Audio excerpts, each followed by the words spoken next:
conscious effort with love, care, and time. Hello my dear parents, dear students and everyone. आज आपण खूप छान असा विषय पाहणार आहोत चर्चेमध्ये, आणि ज्याचा जो हेडिंगच आहे की conscious effects with love, care and time. मराठीमध्ये ज्याला म्हटलं जातं की जाणीवपूर्वक प्रयत्न. आता हे जाणीवपूर्वक प्रयत्न आपल्याला कुठं हवेत बरं? As a teacher, as a parents आणि ॲज अ इंडिव्हिज्युअल पर्सन म्हणून जेव्हा आपण आपल्या लहान मुलांशी डील करतो तेव्हा हे जाणीवपूर्वक प्रयत्न आपल्याला कुठं आवश्यक असतात? तर बऱ्याचदा आपण पाहतो की मुलं CWsमध्ये किंवा एक्झाम पेपरमध्ये खूप छोट्या छोट्या अशा चुका करतात, आणि खूप मोठं असं काही तो इश्यू नाही आहे, पण बऱ्याचदा काय होतं त्यामुळं त्यांच्या अकॅडमिक ह्याच्यावर, परफॉर्मन्सवर इफेक्ट होतो. आणि आपण पाहतो की CWsमध्ये पण ते चुका करत असतात. एक्झाम पेपरमध्ये पण त्यांच्याकडून कितीही वेळा वधवून घेतलं तर त्यांच्याकडून ती मिस्टेक होते. तर असं का होतं बरं? तर पहा बरं, बेबी हा वर्ड लिहिलेला आहे, पण बऱ्याचदा मुलं काय करतात, BADY लिहून येतात. वॉज हा आहे, वॉचच्या जागी डब्ल्यूच्या जागी तिथे S येतं. हे कशामुळे होतं बरं? आता हे तर झालं चिमुकल्यांच्या बाबतीत. आपले अगदी मोठी मोठी मुलं पण असतात ना, ते देखील बऱ्याचदा मोठे मोठे स्पेलिंगमध्ये चुका करतात. जसं की इन्व्हायरमेंटचं स्पेलिंग आहे, ग्रीन कलरमधलं जे स्पेलिंग आहे ते करेक्ट आहे, पण बऱ्याचदा मुलांकडून गडबडीत किंवा साऊंड किंवा सिमिलर शेपमुळं त्यांच्याकडून चुका होतात. आणि जर वेळीच त्या चुकांवर काम केलं गेलं नाही, जाणीवपूर्वक प्रयत्न केले नाही, तर ते नंतरनं त्यांची हॅबिट बनून जाते. तर आज आपण काय पाहणार आहोत बरं ह्याच्यामध्ये? तर हेच की बऱ्याचदा ही जी लर्निंग डिसेबिलिटी का येते, कारण मुलांमध्ये त्यांना सिमिलर जेव्हा शेप येतात, जसे की B आणि D आहे, P आणि Q आहे, तर या बाबतीत त्यांना कन्फ्युजन होतं. किंवा मिरर इमेज आहेत, B आहे, D आहे, ह्याच्यामध्ये देखील कन्फ्युजन होतं. किंवा साऊंडमध्ये देखील त्यांचा गोंधळ होतो. आणखीन काय बरं, व्हिज्युअली सिमिलर असणारे, जसे की M आहे, W आहे, सिमिलर दिसतात ना, तर बऱ्याचदा ह्या बाबतीत देखील त्यांच्याकडून चुका होतात. आणि अनावधानी किंवा न कळतपणे ते काय करतात बरं, एक्झाममध्ये चुकीचे स्पेलिंग लिहितात, आणि मग मम्मा म्हणते की तुझ्याकडून मी किती वेळा करून घेतलं होतं, तरी देखील बाबा तुझ्याकडून कसं काय चुकलं रे, तुझ्याकडून कसं काय चुकलं दीदी, हो की नाही? तर ह्याच चुका पुढ्या अशाच पद्धतीने कंटिन्यू होऊ नयेत म्हणून आपण आज त्या विषयावर चर्चा करणार आहोत. तर यासाठी काय आवश्यक आहे बरं? जसं की सुरुवातीला मी तुम्हाला सांगितलं की आई वडील हे मुलांना प्रेम, काळजी आणि वेळ द्यायला कधीच कमी पडत नाहीत. पण काय गरजेचं आहे बरं? कॉन्शियस एफर्ट घेणं गरजेचं आहे, जाणीवपूर्वक प्रयत्न करणं खूप गरजेचं आहे. कारण काय होतं ना, आज सगळेच आपण वर्किंग आहोत, तर अशा वेळेस आपल्याजवळ असणाऱ्या वेळेचाच, संधीचाच आपण कशा पद्धतीने उपयोग करून घेऊ शकतो हे आपण पाहणार आहोत. तर यासाठी काय आवश्यक आहे? यासाठी सगळ्यात महत्त्वाचं म्हणजे फोनिक अवेअरनेस. फोनिक अवेअरनेस म्हणजे काय? मुलांना जे काय फोनिक साऊंड आहेत त्याचा सातत्याने त्याची प्रॅक्टिस घेणं खूप गरजेचं आहे. आणि आजच्या जगामध्ये हे खूप सोपं झालेलं आहे, कारण मोबाईल हा सगळ्यांच्या हातामध्ये असतो, किंवा आपण एखादी स्पेशल ट्युटर लावू शकतो आपल्या परिस्थितीप्रमाणे.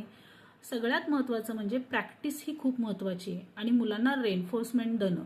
जसं की बघा, मी इथं वेगवेगळ्या गोष्टी मांडलेल्या आहेत, जसे की C आहे, हे तांदळामध्ये मी मांडलेलं आहे, बरोबर. पुढे तुम्ही पाहता की T हा अल्फाबेट मी तुरीच्या डाळीने सजवलेला आहे. पुढे तुम्ही पाहता की पिठामध्ये मी P आणि Q हे माझ्या मुलाकडून मी करून घेतलेलं आहे. पुढे तुम्ही पाहता की तुरीची डाळ आहे, त्याचबरोबर त्यामध्ये वेगवेगळे शेप काढलेले आहेत. तर अशा पद्धतीने तुम्ही देखील मुलांकडून ह्या ॲक्टिव्हिटी करून घेऊ शकता. ह्या ॲक्टिव्हिटी करून घेण्यामागचा उद्देश काय आहे? तर याच्यातून मुलांची प्रॅक्टिस होते, मोटर ॲक्टिव्हिटीमध्ये ते ॲक्टिव्ह होतात, आणि त्या शेफला, त्या अल्फाबेटला त्याचा शेप काय आहे किंवा तो कशा पद्धतीने लिहिला जातो, जे काय अवेअरनेस आहे त्याच्यामध्ये, कॉन्शियसनेस आहे तो निर्माण होतो.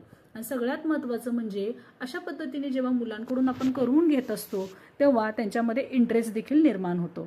आता तुम्ही काय वापरू शकता बरं? आणखीन क्ले वापरू शकता, वाळू आहे ती वाळू देखील घरी आणून तुम्ही सुट्टीच्या दिवशी त्यांच्यावर गमतीदार खेळ खेळू शकता. किंवा स्टिक्स आहेत, आईस्क्रीम स्टिक्स आहेत, हे सगळं कशासाठी बरं? अशासाठी की जेणेकरून त्यांच्यामध्ये बदल व्हावेत, आणि जे काही आपण जाणीवपूर्वक प्रयत्न घेत आहोत त्या प्रयत्नांना आपल्याला यश यावं. आणि अजून एक गोष्ट खूप महत्त्वाची असते, ती म्हणजे इन्करेजमेंट मुलांना देणं खूप गरजेचं आहे. बऱ्याचदा काय होतं, एक्झाम झाली की आपण तुलना करत असतो मुलांची. तुलना केल्याच्या नंतर काय होतं बरं, मुलांना ते डिमोटिवेट होतात. कारण बऱ्याचदा वर्गामध्ये मुलं अशी असतात की जी खूप फास्ट असतात लिहिण्यामध्ये, इंटेलिजंट असतात. मग अशा वेळी मुलांमध्ये कुठेतरी न्यूनगंड निर्माण होतो की नाही मला जमतच नाही. तर अशा वेळेस मुलांना विश्वासात घेऊन त्यांना एन्करेजमेंट देणं खूप गरजेचं आहे. कोलॅबरेटिव्हली काम करणं गरजेचं आहे. आपल्या ज्या टीचर्स असतात त्यांच्याशी आपण टायअप करून, त्यांच्याशी कम्युनिकेशन वाढवून, मुलांशी टायअप करून आपण मुलांमध्ये बदल घडवू शकतो. आणि सगळ्यात महत्त्वाचं म्हणजे ह्यामध्ये जर सातत्य असेल ना तर निश्चितच मुलांमध्ये आपण जे काही कॉन्शियस एफर्ट्स घेतो त्या एफर्टला नक्कीच यश येतं. कारण कसं आहे ना, ही अशी मोठी समस्या नाही आहे की मुलाला लिहिता येत नाही किंवा त्याच्या स्पेलिंग मिस्टेक्स होतात किंवा तो लवकर साऊंड रिकग्नाइज करू शकत नाही. तर यावर आपण मात करू शकतो. ती कशी करू शकतो बरं?